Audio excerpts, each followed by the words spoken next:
creating nonstop, perpetual war in the Middle East?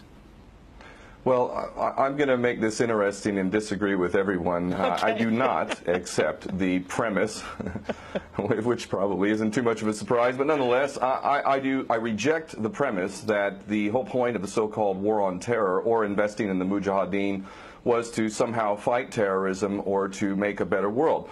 I would argue that if you really want to know what's happening with Middle Eastern policy, then you must read Oded Yanan's A Strategy for Israel in the 1980s. Now, in that document, which is pretty much being played out to a T right now and has been for many years, there were serious objectives for Israel. And Israel's main objectives were to expand and grow in line with the Greater Israel Project. And in order for it to do that, there would need to be an excuse to justify the expansion of Israel, and in order to do that, we would have to sow the seeds of sectarian hatred and violence in the region. The #1 target of this plan was Iraq. We've achieved that. That's not a failure. That's actually a success. Iraq is a failed state largely. It is an absolute basket case. Sectarian hatred is absolutely insane. We see the beheadings and all of this madness, and we think it's a disaster. No, it's not at all. In fact, it's all part of the plan to break up Iraq into 3 different states. When we look at Syria, we also find that the goal is once again the same thing: sow the seeds of sectarian hatred and basically turn that nation into a basket case.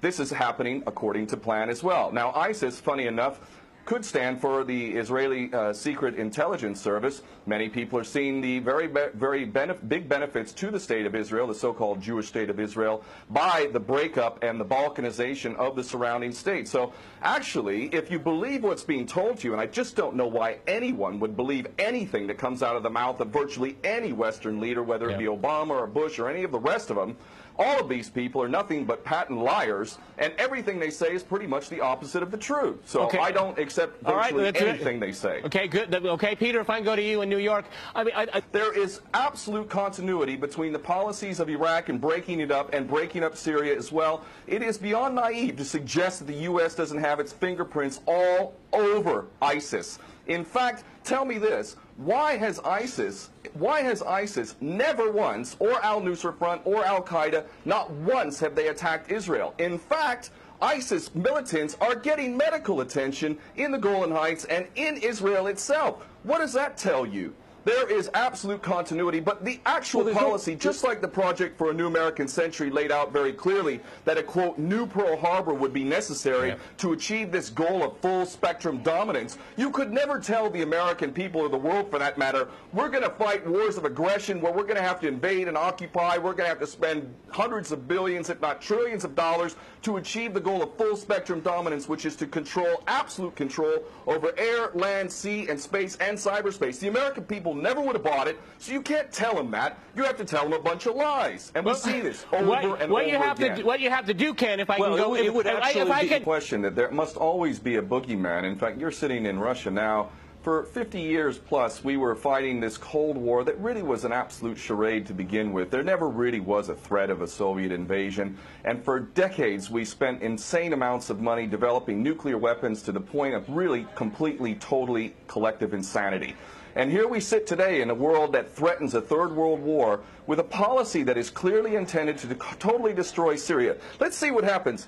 If we take Bashar al-Assad out of the equation in Syria, does anybody with half a brain not understand that that vacuum that's going to be created is going to be a vacuum filled by the most powerful interests there? And who is that right now? Well, that would be our best friends and allies, these little Frankenstein monsters that we create, whether it's al-Qaeda or al-Nusra Front or the latest ISIS monster that we've created. Those are the ones that are going to fill that vacuum, and that fits perfectly in line with Oded Yanan's A Strategy for Israel in the 1980s. And if these other two gentlemen haven't read that document, I seriously suggest you do. Another thing that's really worthy of pointing out is the so-called Islamic State is anything but Islamic. And yes, there is a war on Islam. Islam is very understood by many Muslims around the world to be absolutely 100% forbidden for you to forcibly convert somebody to Islam or kill them.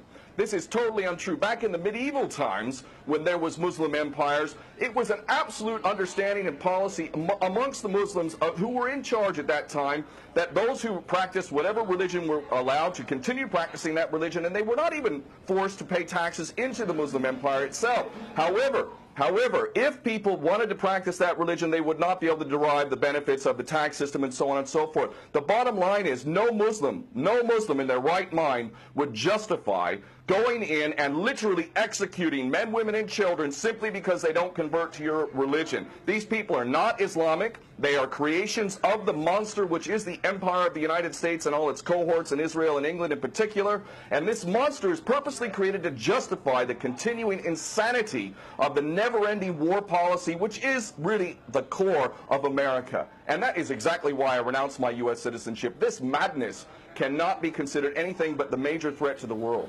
Okay, Peter, in New York, one of the things we've seen... Well, there are very obvious solutions. One is to arrest the traitors in the U.S. Congress and White House who have sworn to uphold the U.S. Constitution, and somehow the American people have sat by while the president has afforded himself the power to execute anyone, anywhere, anytime, for any American citizen to be detained without any due process of law, no representation, incognito, and theoretically he could be condemned to death by a military tribunal in secret and executed. All of this operating under supposedly the United States Constitution. So all of these traitors need to be arrested first and foremost. When Netanyahu came to the Congress a couple years back, he received 29 standing ovations by these cowardly chicken hawk traitors. So the American patriots need to stand up and grab a pair and ultimately have some integrity and get rid of these traitors. Secondly, cut off all funding to Israel. Israel is a pariah state, a criminal state. It is committing active policies of genocide by the legal definition of the word according to Black's Law Dictionary.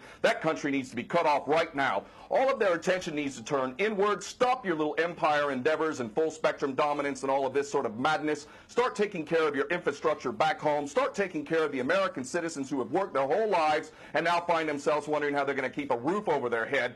All of that is very obvious and very sensible. Or America can continue to decline into an absolute total pariah state, hated and resented around the world, and maybe bring the whole world into World War III. I would prefer that we do the former instead of the latter, but ultimately we need some serious change in government, and that means getting rid of these traitors.